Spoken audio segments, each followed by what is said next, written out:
Há escritores que merecem sempre ser lidos e relidos. Um deles é o uruguaio Eduardo Galeano, que nos deixou em 2015, depois de 74 anos contribuindo como jornalista, como pensador, como ser humano e como escritor, para nos fazer acreditar nesta vida e neste mundo. Escreveu mais de 30 livros traduzidos para mais de 20 línguas. Em um deles, O Caçador de Histórias, Galeano assim se definiu. Nasci no dia 3 de setembro de 1940, enquanto Hitler devorava meia Europa e o mundo não esperava nada de bom. Desde muito pequeno, tive uma grande facilidade para cometer erros. De tanto errar, terminei demonstrando que ia deixar uma profunda marca de minha passagem pelo mundo.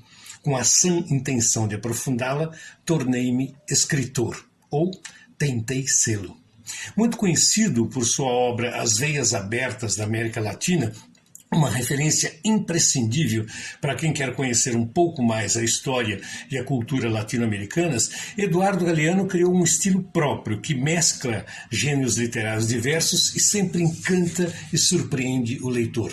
Acabei de ler um dos seus livros que considero uma pequena joia rara, de afeto, de consciência política, de senso de humor e de carinho pela sua própria história e pela de nosso continente. Tudo isso já expresso no próprio título. Trata-se do El Libro de los Abrazos, o Livro dos Abraços, em uma ótima tradução de Éric Nepomuceno pela editora LIPM, que traz ilustrações do próprio autor e do mexicano José Guadalupe Posadas, compostas por figuras surrealistas e oníricas que complementam e enriquecem o texto. É um livro de fragmentos, uma espécie de caleidoscópio, de colagem. São quase 200 histórias curtas, independentes e isoladas, ficções, crônicas, fábulas, anedotas e relatos biográficos que, ao final, formam uma unidade singela, crítica e poética. No início,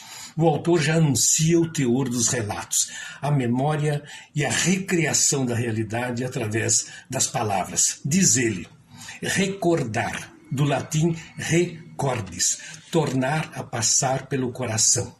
Estes relatos se passam em várias regiões da América Latina e também da Espanha, onde o autor viveu alguns anos exilado. E muitos deles se compõem de sonhos, fantasias, realidade nua e crua, violência, ditaduras atrozes, injustiças, dor, luta, esperança e amor. Uma prosa poética criada pelo narrador que se aproxima do chamado realismo mágico, ao narrar fatos inverossímeis e surreais como algo aceito com total naturalidade pelos personagens e pelos leitores, como se essa talvez fosse, de fato, a única maneira de contar as histórias deste nosso continente tão diverso, tão rico, tão violentamente explorado e tão subjugado. Ao final, as forças da natureza prevalecem sobre os esforços humanos e o narrador arremata. Quando eu já não estiver, o vento estará, continuará estando. Parafraseando um famoso verso de Bertolt Brecht, destas cidades restará somente o vento que as atravessa. E de nós restarão as palavras, como disse um dos personagens pouco antes de morrer. Talvez a gente seja as palavras que contam o que a gente é. São, enfim, muitas histórias, muitos personagens, muitos ninguéms, muitas situações inusitadas, comoventes, engraçadas, contundentes e reflexivas. São muitos abraços que nos fazem acreditar na vida e no ser humano, apesar de todos os retrocessos, todos os males e todos os perigos que nos assolam. Não deixe de ler o Livro dos Abraços.